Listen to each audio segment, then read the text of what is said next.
Hello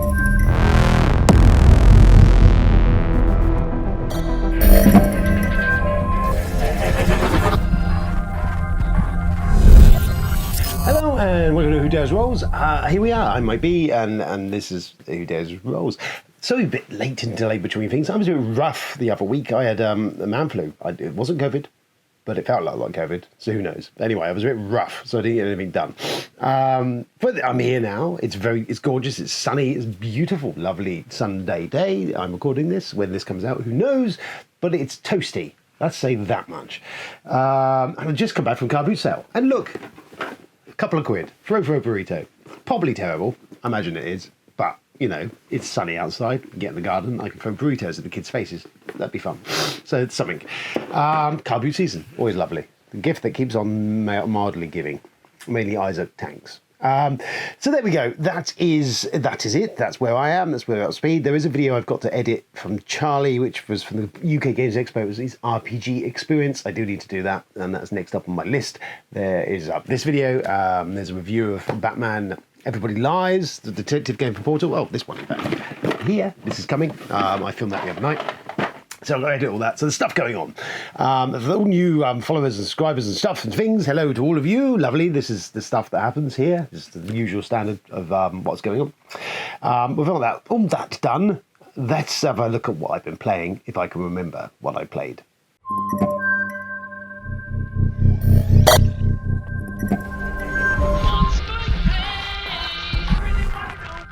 So played, quick off the bat, I will say, played Tapestry and the expansions all in a couple of weeks back now, actually, and it was good fun. I do like Tapestry, we've said this before, I don't know what it is, it just kind of tickles an itch that does it for me, and I did really well, actually. I scored a ridiculous amount of points on it. But yeah, I don't know, it's something that just sings to my brain when I play it. And that's what we're saying on the matter. I've covered this many, many times before. A very Marmite game, definitely. A lot of people either love or hate it. I'm not a big Stemmer Games fan. It's the only one I own of his, as I may have mentioned before. And I really enjoy it. It's got a bit of random. The theming is, but it's fun. I enjoy the mechanism of that engine building thing, action selection. I don't know. Something about all of that together just purrs lovely to me. Then we played, a couple of weeks back now, we played Carnegie, which is a new one that Ben had. I think he kickstarted it. I think he did.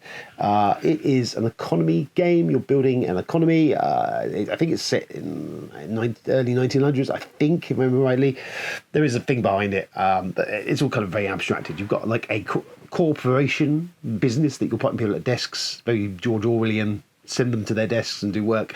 And you do stuff on the board. You can pop rooms down that give you actions, like a worker placement. You get workers come in and you have to kind of feed them via your building. So you're building routes, ideally stuff close by, but the more further up in your building you build, the more points they're worth at the end of the game. So you're doing stuff from there. And then there's a main board, which is a bit of area control-ish. You're connecting cities, essentially, a bit ticket to ride as well. You're putting people down, you connect these cities, and you can put investments into these cities that at certain points of time will give you back dividends for doing it. And then every so often you get a chance to invest big money at the top of the board for like end game victory point stuff, for how many cities of this colour you've got, or how many rooms of this you've done, or how many blah blah blah blah, the blah blah blah. So that's it. The production quality is right, it's good, it looks nice. I enjoyed it, but it wasn't one that left me going, oh, I want to get my head around that, back to the whole singing to my brain. It was fine. There's a lot to take in initially because it's my first game. The other guys have played it, I think, a couple of times. I still did all right, if I remember rightly. I didn't do terribly by any means. I like what it's doing. It's very, there's not, the theme is there, but it kind of falls off. But yeah, it was all right. It was all right. I'd play it again. Maybe Ben had it. I'm sure we will play it again. But I wasn't left with that, I want to catch them all type feel. Just kind of left me a bit. Yeah. And then Sunday last we played Crisis, which is an older game from Ludoarty, I think it is. I think it's Ludo Creations, I want to say. I don't know, one of them. Anyway, I remember it being quite the buzz about 4 or 5 years ago, an aircon I was at. And it was out, a bit out of print, a bit hard to get hold of. And Tony found it in the bring and buy at the expo. I don't know what its hotness status is at the moment. It is this dystopian future game of you building economies. It reminds me a little bit of New Angeles from FFG, because essentially this dystopian future, the economy's kind of tanking. Can't think what this reminds me of. And you are investing in corporations and stuff, and what you do during the game affects the economy of the city. And if it ever drops to zero in its share value or whatever it is, then it's game over, no matter what point it is. So you're kind of torn between, you have to be building in this engine of you're building sort of like businesses you have in front of you, and you apply workers to them, which generates stuff. It generates stuff that you can either sell on the board to get more victory points, or generate stuff to power the other factories you've got, or another commodity that goes in to convert that into victory points, yada, yada, yada. There's quite a nice mechanism around there, because you're buying, you've got worker placement on the main board, which to the variety of these different things, which will either give you more people to go into these businesses, buy these businesses, sell and trade commodities, or go to a stock market thing towards the end where you can flog stuff to get money and points and whatever else back. But yeah, as I was saying earlier, there's this kind of balancing act between all of your stuff you're doing to build the economy, to do the thing to get you points, but also that you've got to balancing that against keeping the actual health of the city's economy moving forward. Because if you don't, then everything becomes harder. It makes events that turn up at the start of the game probably trickier. They might penalise you more. And of course, there's also this ticking clock to a point that it can go to the zero, which is quite conceivable, which will end the game. And especially if you fall behind on that, you've got to get over a certain number of points each round to kind of keep yourself in the running and get the bonuses if they're available. But also not sink the economy. So it's this battle. If you fall too far back, then it's game over, man. Quite literally. The first game we played of it, we set it up and played straight out of the book, actually. Tony and of course hadn't read anything about it. And the game ended, I think, in round 2, because Tony and Jamie, or both of them, I can't remember, had made poor financial decisions to their own gain, but to the utter detriment of the economy, which ended up tanking it, and I won by default, being the person the higher up the score track. We played the second game straight after that with that newfound knowledge, and that played all the way through, and that was quite a knife edge in it. It's an interesting thing. This one was one I really did like what it was doing. It did tickle me. I liked that you've got the worker placement. Don't mind the worker placement, and it's got a lot of options on there. There's a lot of strategies. There is obviously limited actions each round. There's cards you can get which are quite handy. They're quite powerful.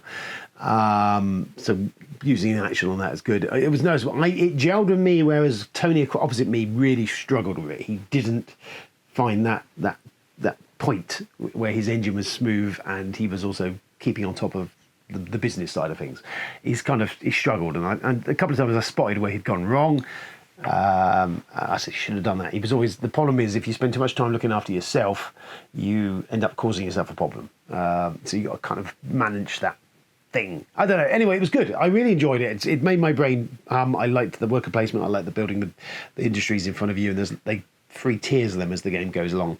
I had a really nice engine which was just generating victory points, and which was very helpful, because that was doing all the good for everything and for me. But yeah, I like it. It's good. You can get blocked off, so it is that strategy thing of what do you want to go for first. Having played it twice, kind of, it does feel that the move you want to be making is getting as many workers into your facility as you can as soon as you can, because they are going to be what makes everything else work. So if you fall behind on that, then you're going to really struggle. But yeah, I enjoyed that. I thought it was really good. There's Crisis from Ludo Creations. I think the box's image is flashed up. It's an old one. I don't think it's in print anymore. I think it may have been reprinted at a certain point, but I'm definitely not one that I hear of much now. It was definitely on Hotness a little while back, a few years back. But I'm pleasantly surprised. I thought it was really good. Played really well once we got going on it, and there's a lot of meat to get your teeth into in that one.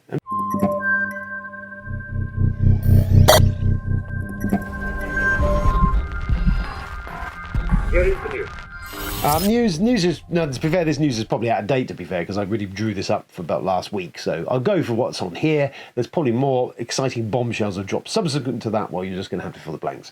But what I have got is Clank Catacombs. Has been announced as a new standalone Clank game.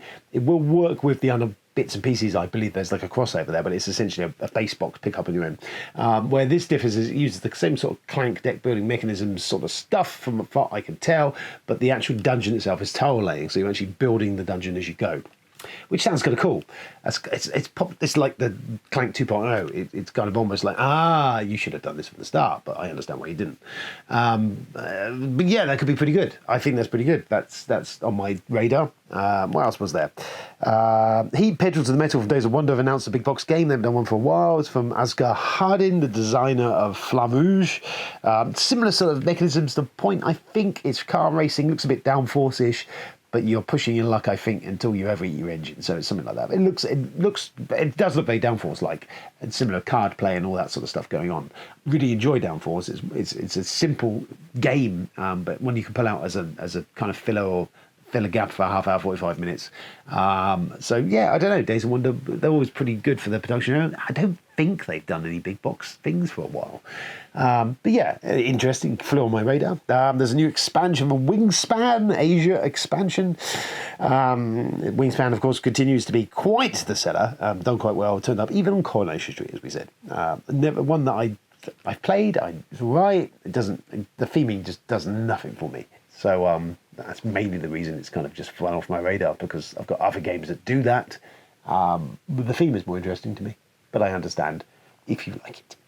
And there's more of it, of course, which Mr. Jamie Stonewall knows. One thing he knows is to bring out more and more. He does do a bit of the FFG thing, doesn't he? He will definitely get his money's worth out of you. Speaking of which, there's another Tapestry expansion coming, which I'm surprised at to a certain extent, because I feel we're probably reaching peak Tapestry in what we've got in the others. I don't know what it will be, but I can't help myself. I will probably be interested.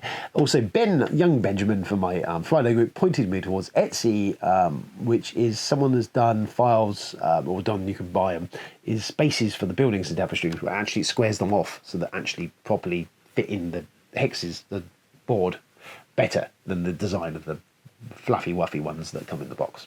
So I might go to that. I know Bob's got a 3D printer, so I might see if I can get the files reasonably cheap and get him to print them for me, and we should give it a shot, because it's the one thing as niggled in that game. I'm not one for blinging, but there is a purpose behind that, so I may be teased into doing it. What else is going on there? So I've got The Boys, one of them left to watch. That's been pretty good. I've enjoyed The Boys. What else have we been watching? Miss Marvel I need to catch up on. We watched the last of Obi-Wan. I mentioned last week I was really enjoying Obi-Wan. I still stand. It was a really great season finale, I think. If I had a couple of critiques of it, and I won't go deeply diving into this, but number one in episode 6, if you've not seen it, it's a few weeks ago now, so I'm just going to go for it. It felt to me that there was 2 timelines running concurrent. That's what I thought we were getting, because you had Obi-Wan and Vader doing their thing over here, and then we had Reva tracking Luke, and I thought in my head, okay, that just makes no sense. How are they going to get to these places so fast geographically? I don't understand. It seems a bit like Game of Thrones season 8, miracle travelling, half-stoning everywhere. So I thought we were going to get at a certain point where it would pull a rug on us, where we'd suddenly be aware and fully aware that these are 2 separate timelines running along different, they're not at the same time. They're not concurrent. That's what I should have said. And then, at the finale point on Obi-Wan, we get, how's he going to save Luke? And then we pull a special guest star out of our bag to save the day with Reva. That's what I thought they might have done. But they didn't. As you will know by now, what we did get was pretty good. I still bang against hey, where is this? How near is that? That was the one thing that kind of threw me a bit, and I think they could have done better at that. They could have done what I was thinking of, probably would have been better, just saying. But I like the old Anakin stuff, the Vader and the fight and all that was very cool. Yes, very good. Generally, on the whole, fantastic. Some wobbles here and there, but, a lot of character work, a lot of stuff in there, and I enjoyed all of that. Thought it was quite cool. Yeah, I enjoyed that. So there we go. That was it. On the whole, very good. One of the more solid entries. I watched Being There the other day, the Peter Sellers movie. I ain't seen that for a while. That still stands the time very well. If you've never seen it, it's Peter Sellers playing kind of the straight man.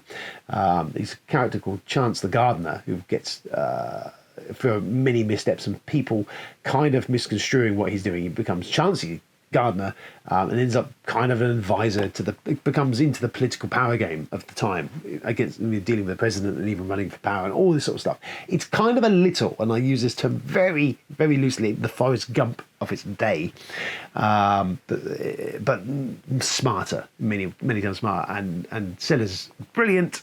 But a very much more subtle role for him. He's not Clouseau. This is very, very dry, very subtle, very slow going. But there is some very funny bits in there.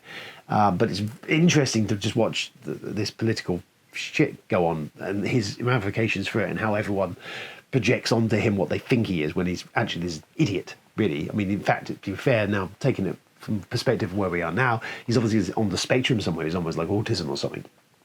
So yeah, a really interesting movie from, I'm going to say Hal Hartley. I'm sure it was Hal Hartley. He did the wonderful Harold and Maude, which was astoundingly good. And Being There was one of his. Coming Home was another one of his. The Last Detail, all good stuff. There's a period of time in the 70s up to just before the 80s where he just churned out some absolute crackers. And that was, he shined so bright and briefly. But yeah, that Being There, very 1970s certainly, but the actual what it's doing and all the stuff in there is pretty fucking cool.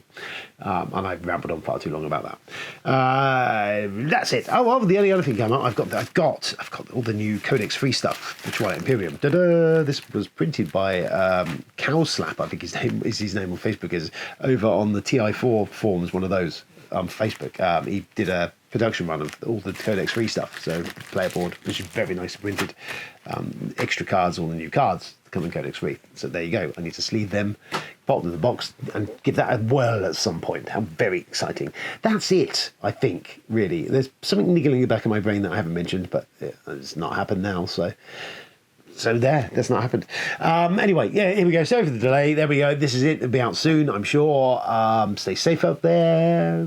Do what you do. Enjoy the sun. Play some games still, but enjoy the sun. And I'll catch up very soon, I'm sure. Thank you, and good night.